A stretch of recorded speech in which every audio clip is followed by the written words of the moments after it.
Y comparto pantalla. Hello class, welcome to another class, like we said. The teachers, Luis Enrique and José Eduardo, welcome you. And let's start. Work, energy, and power. This is a new topic because it's different from the previous topic of three laws of Newton's. It is a different way to see the relation between energy and work, that you may think the energy is something, but you can see that it has different interpretations. But first, the basics. Let's talk about work. It is said that work has been done when a force acts upon a system and causes a displacement. A system is like the object you are moving, and the external force is the one that is applying. So these are the three key words to see if work has been done: force, displacement, and cause. This is an example. The horse are moving the car, and like it moves across the displacement in X, it has been done some work. So the equation for work is going to be the resultant force times the displacement. And you can also use the cosine of the angle, but it is only in the case that the displacement and the force goes in different directions. It is also notable to see that the unit of the work is the joule. Now, here we have an example. The resultant work done by moving a box a distance of 80 meters is 246 joules. What is the value of the resultant force acting on the box during the movement? So, force is equal force times the displacement. And we want to know the force, so we isolate. Force is going to be work divided by the distance, and force is going to be the work 246 over 80. That is going to be, if you do it in your calculator, 13.766. And this is the result.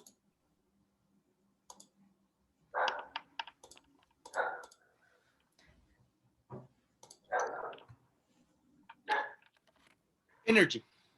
What is energy?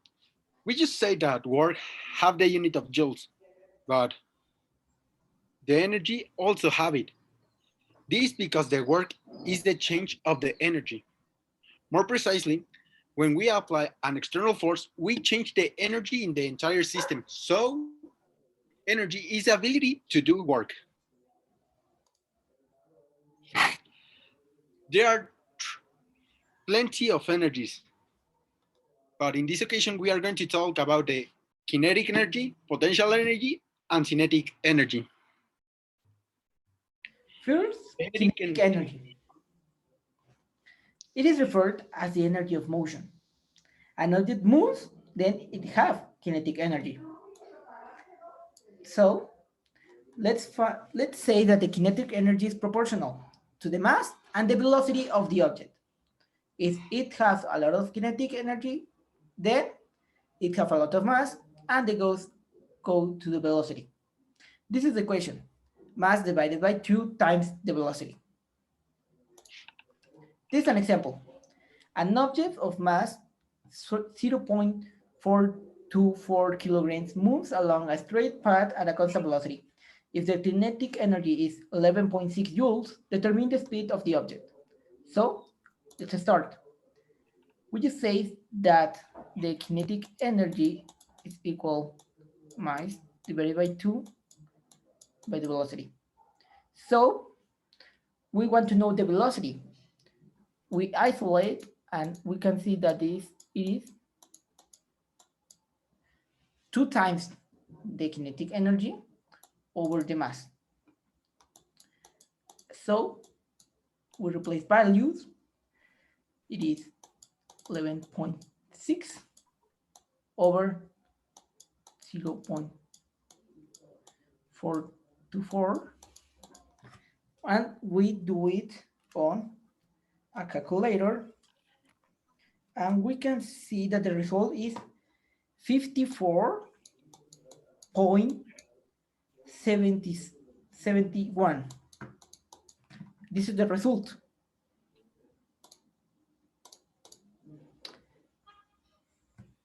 Potential energy.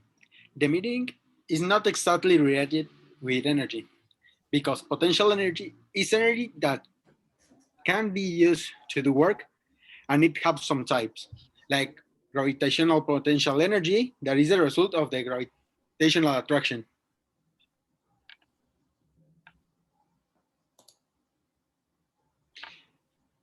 This is a question. Potential energy of the gravity is equal mass per gravity per height. Now, the example. An object held at a height of 3.8 meters has a potential energy of 238 joules. What is the mass of the object?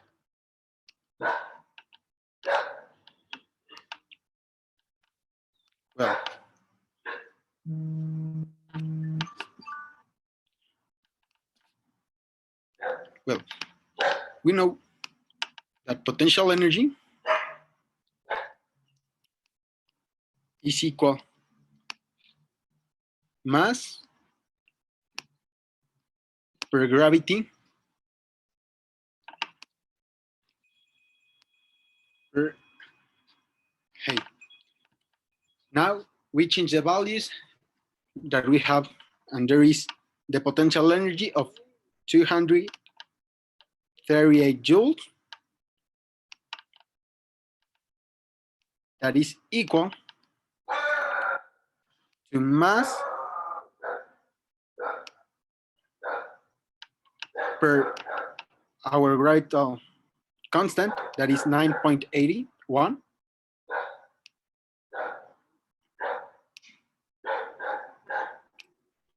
per our height, that is of 3.8. Now we change our mass and substitute the values, and it takes us 238 over gravity per height.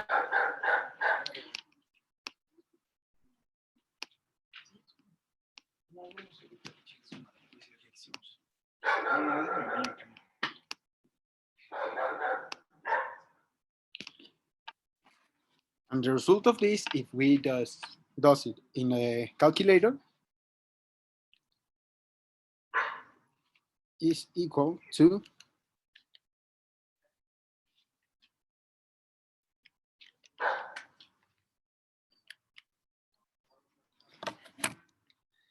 6.38 kilograms.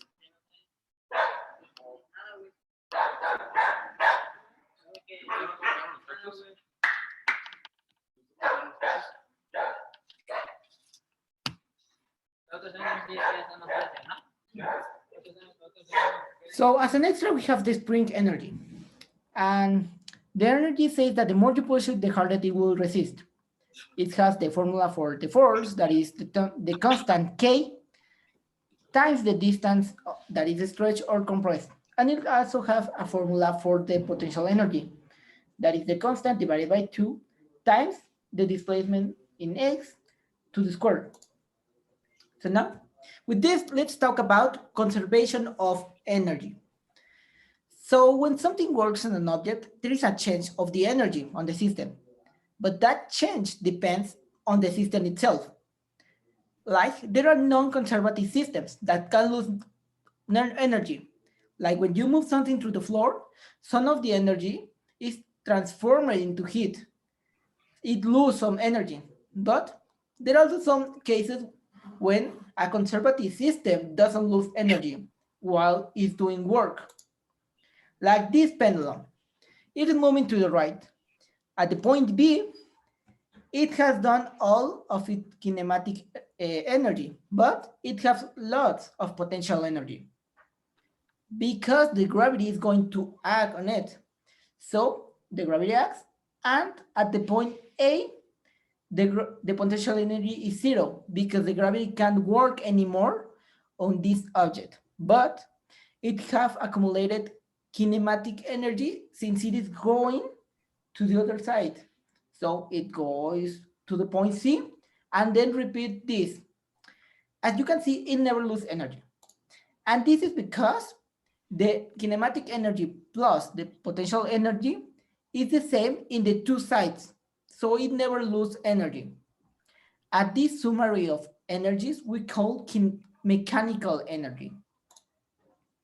So as an example of this, we know that a box of mass of 4.73 kilograms is thrown vertically downwards with a speed of 5.71 meters per second from a height of 30.32. How much mechanical energy does the box have? So let's remember. If you don't remember, let's go to the equations. First, we need the kinetic energy, that is mass divided by 2 times the velocity.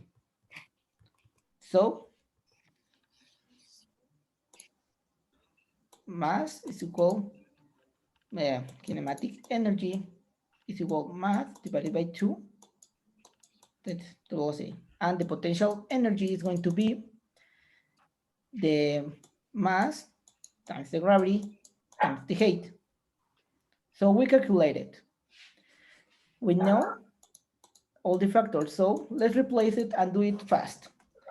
The mass is 4.73 divided by 2 times 5.71 is equal 13.26. The potential energy is going to be 4.73 times 9.81 times 13.32. That's going to be 680.06. So we add these two numbers. So we can say that the mechanical energy is going to be 631.32.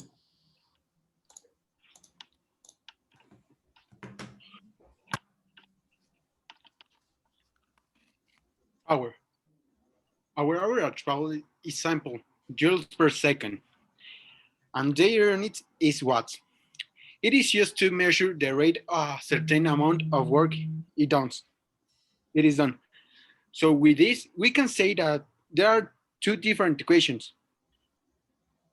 P is equal work over time, and the second one is the same, equal force plus baby.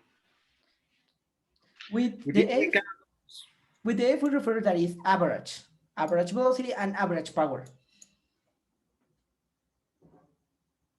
So with this, we have just finished this class. Welcome to this class, and we expect us to have another one. Bye.